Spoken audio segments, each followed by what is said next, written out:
বন্ধুরা ওয়েলকাম। আমরা মহাখালীর কাছাকাছি চলে এসেছি।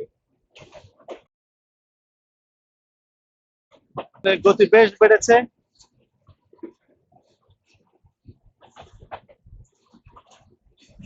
ঠিক আমার বামে রেল লাইনটি পর্যন্ত কিছু অংশ কাজ সমাপ্ত হয়েছে এবং আরো কাজ হবে, সেটা কাজ চলছে।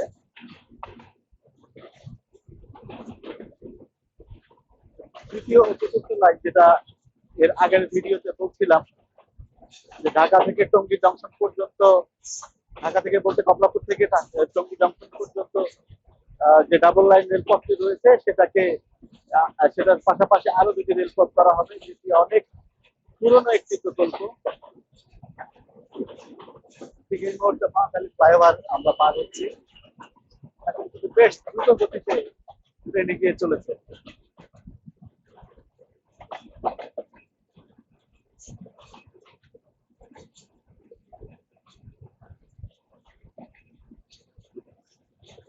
তো যেটা বলছিলাম যে ঢাকা থেকে টঙ্গী জংশন পর্যন্ত যে ডাবল লাইন রয়েছে, এর পাশাপাশি আরো দুটি লাইন করার পরিকল্পনা 2012 সালে থেকে পাস হয়। তারপর থেকে কাজ শুরু করার প্রক্রিয়া এবং কাজ শেষ করার প্রক্রিয়া দফায় দফায় পিছিয়ে এখন পর্যন্ত এই 13 বছরে ওইটা সম্পূর্ণ হয়নি। এখন সবচেয়ে বড় বাধা হিসেবে যেটা দেখা হচ্ছে যে এলিভেটেড এক্সপ্রেসওয়ে, যেটা ঠিক দেখতে পাচ্ছেন যার নিচ দিয়ে রেলপথ চলে গেছে, সেই এলিভেটেড এক্সপ্রেসওয়ে নির্মাণ কাজের কারণে দীর্ঘদিন ধরে এটা বন্ধ ছিল। কেননা বিগত আওয়ামী লীগ সরকারের সময় তারা মুখে রেলপথকে গুরুত্ব দেওয়ার কথা বললেও আসলে খরচপাতি প্রাধান্য পেয়েছে এবং বড় বড় ফ্লাইওভার প্রকল্প, মেগা প্রকল্প, সেগুলো বাস্তবায়নের দিকে তাদের ব্যক্তি মনোযোগ ছিল, যে কারণে রেলের প্রকল্পগুলো বারবার পিছিয়েছে। খরচ বেড়েছে যেমন, ভোগান্তিও তৈরি হয়েছে। আমরা ক্লাস করলাম, বেশ দ্রুত গতিতে ট্রেন এগিয়ে চলেছে।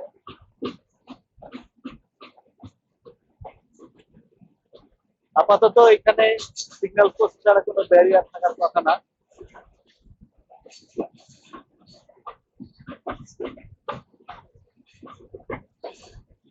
এখানে রেলপথে কাজ শেষ হয়ে গেল, এখানে আবার জায়গা তৈরি করে রেলপথটা ক্রিয়েট করতে হবে। কাজ চলছে, হয়তো দেয়াল টেয়াল গুলো ভাঙার প্রয়োজন হতে পারে। এবং এই যে এখানে যে ফুটপাথ হচ্ছে, ফুটপাথের মধ্যে দেখা যাচ্ছে কাজ চলছে, মানে কি প্ল্যাটফর্ম হবে সম্ভবত এটা। তার মানে রেলপথের জন্য জায়গা করে প্ল্যাটফর্ম করা হবে। এখানে প্ল্যাটফর্ম অলরেডি হয়ে বসে আছে, দেখতে পাচ্ছি।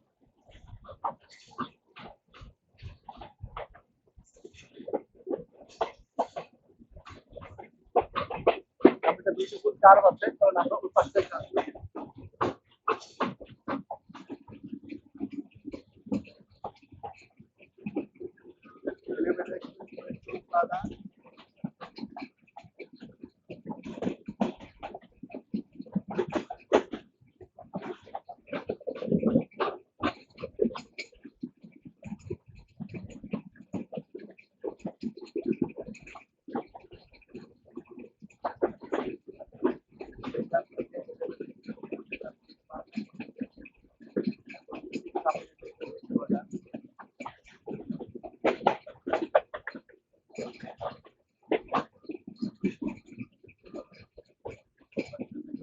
কমে গেছে কারণ কার রয়েছে, কারণ ট্রেন থেমে যাচ্ছে, সিগন্যাল পায় না। আমরা অপেক্ষা করছি। আচ্ছা, সিগন্যাল পোস্টটা দুই পাশে আছে, দুপাশে একজন দাঁড়িয়ে আছে, কিন্তু পাশে যাওয়া যাবে।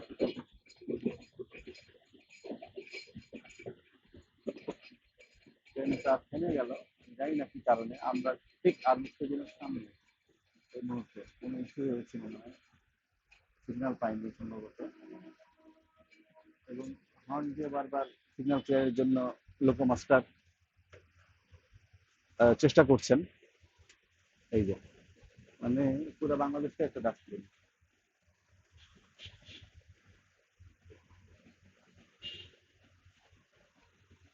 আমরা এই মুহূর্তে বনানীতে রয়েছি।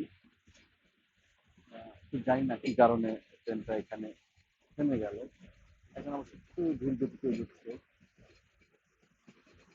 সম্ভবত সিগন্যাল ক্লিয়ারেন্স পায়নি এরকম আসলে ডেফিনেটলি সিগন্যাল ক্লিয়ারেন্স না পেলে তিনি আগাবেন না স্বাভাবিকভাবেই।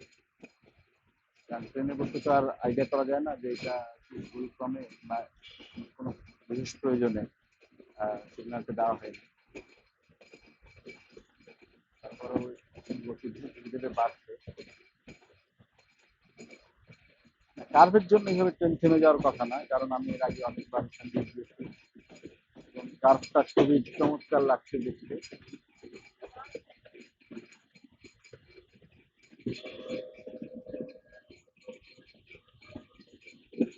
শেষের কোচ থেকে আসলে ভিডিওটা করতে পারলাম, সুন্দর লাগছে।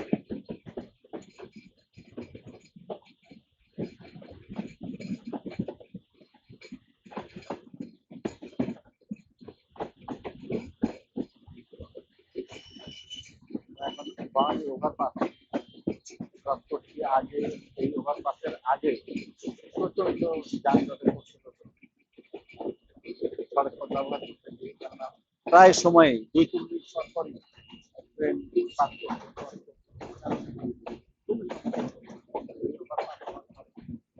এই ওভারপাস হওয়ার পরে এখন ওভারপাস এবং এর উপর দিয়ে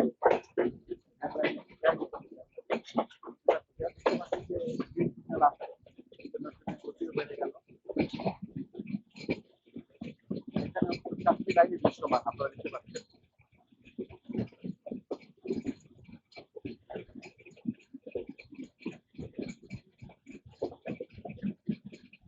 মাথার উপরে ঠিক সামনে ক্যান্টনমেন্ট স্টেশন। আগে যে সাগর এক্সপ্রেস যে আরামবাগ স্টেশন ছিল এই ক্যান্টনমেন্ট স্টেশন, কিন্তু এখন পরিবর্তন করা হয়েছে।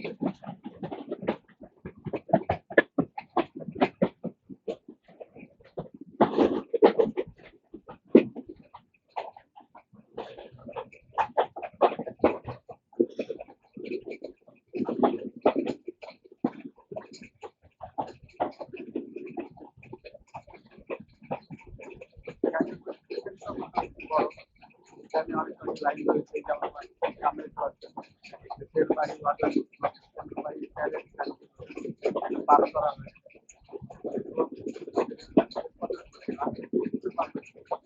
এটা অব্যবহৃত অব্যবহৃত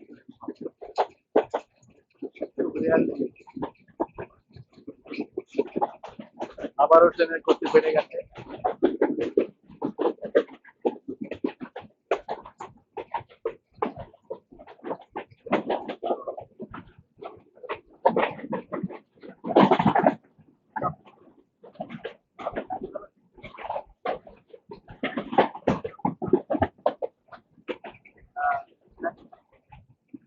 ব্যাকে গিয়ে দিতে পারে,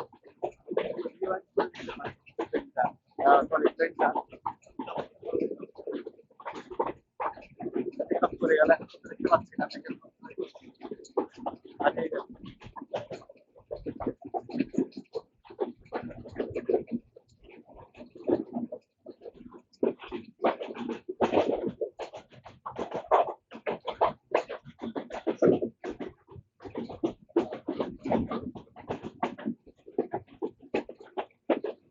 ফ্লাইওভার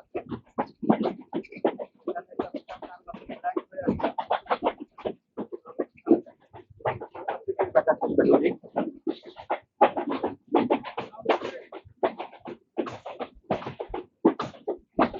এই পাশে গাছপালার সংখ্যা বেশি, যে কারণে এইখানে ক্যামেরা তৈরি করা বেটার অপশন হচ্ছে যে ডান পাশ দিয়েই দেখা।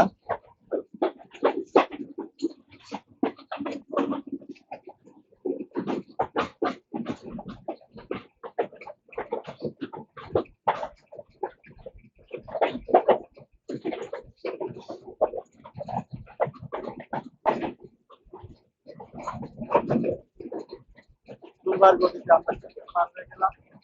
এই ক্ষেত্রে যে প্রশ্নটা দেখতে পাচ্ছেন যে সাবসিডি লাইন একটা লাইন মানে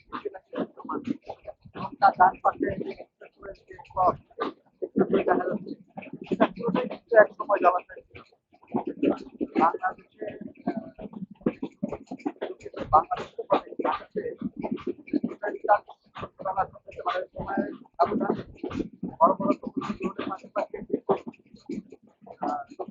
জলাধার সেটা কিন্তু ব্যাপক হারে জলাধার কমার কারণে কিন্তু এখন কিন্তু আমাদের অনেক জলপ্রবণ হয়। কারণ জলাধার গুলো হচ্ছে আপনার চেম্বার হিসেবে কাজ করে, কুলিং চেম্বার হিসেবে কাজ করে।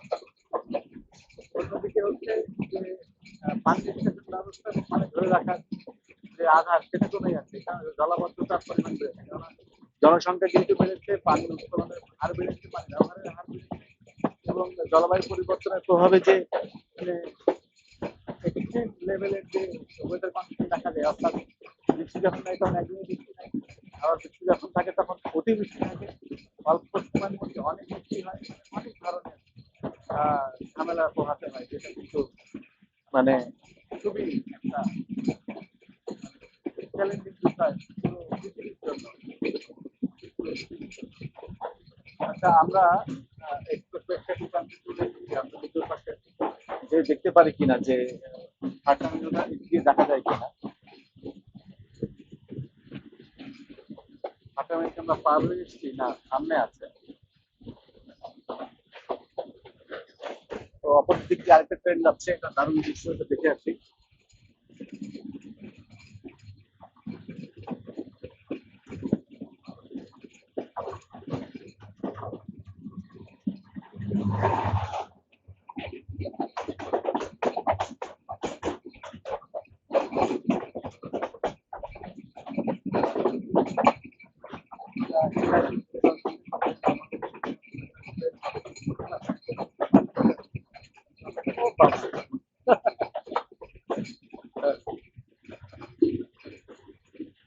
আবার এখানে চলে আসি,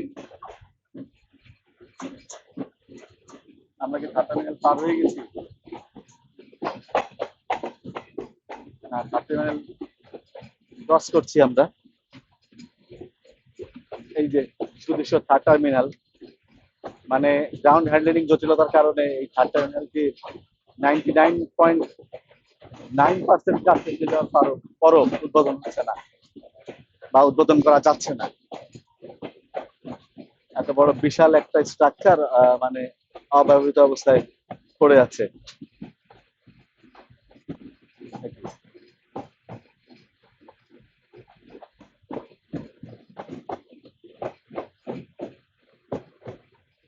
এবং সুদৃশ্য থার্ড টার্মিনালের সামনে মানে বিশ্রী বলবো না, কিন্তু দৃষ্টিকটু পার্কিং ভবন দেখা যাচ্ছে, যেটা শাপলা আঁকা আপনারা দেখতে পাচ্ছেন। এই মুহূর্তে আমরা টাওলা পার হচ্ছি। এখন এই জায়গাটা আসলে রিস্কি জায়গা, আমি আমার ক্যামেরার নিরাপত্তা নিয়ে আমাকে অনেক কনসার্ন হতে হবে। এবং এই অংশে ঢাকা আশুলিয়া এক্সপ্রেসওয়ের কাজ চলছে, যে আমার ঠিক সামনে দেখতে পাচ্ছেন যে বিশাল বিশাল যে গার্ডার গুলা রাখা হয়েছে, ফেলে রাখা হয়েছে, এটা কিন্তু সবই হচ্ছে ইয়ের অংশ, কি বলে, এই যে ঢাকা আশুলিয়া এক্সপ্রেসওয়ের যে পথ সেটা তৈরি করা হবে, সেখানে গার্ডার তৈরি করে রাখা হয়েছে, কিন্তু পিলার নজরে বুঝতে পারছি না, পিলার কি অন্য পাশে নাকি পিলারের কাজ শুরু হয়নি।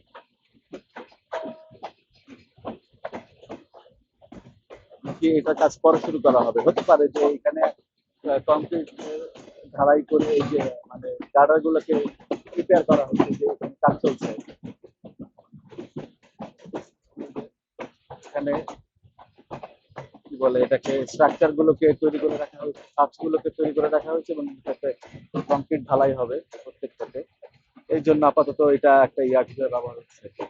এই কারণে হয়তো ওই পাশের মানে বাকি পথগুলো কাজ শেষ করে হয়তো এখানে কাজটা ধরা হবে।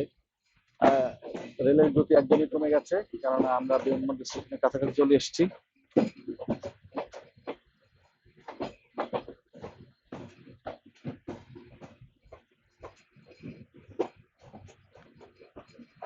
নামবেন?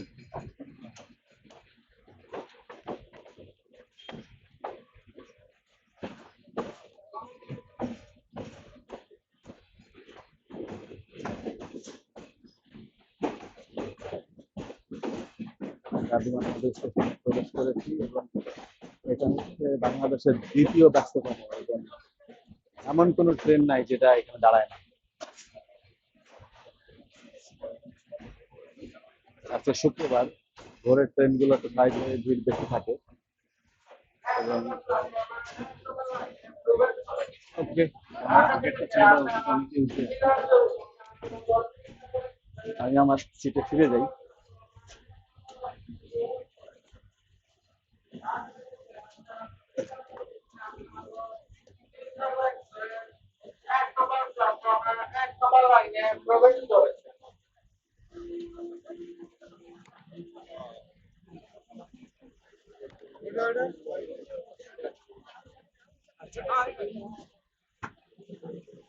ক্যামেরাটা ভিতরে রাখি সেটাই নিরাপদ।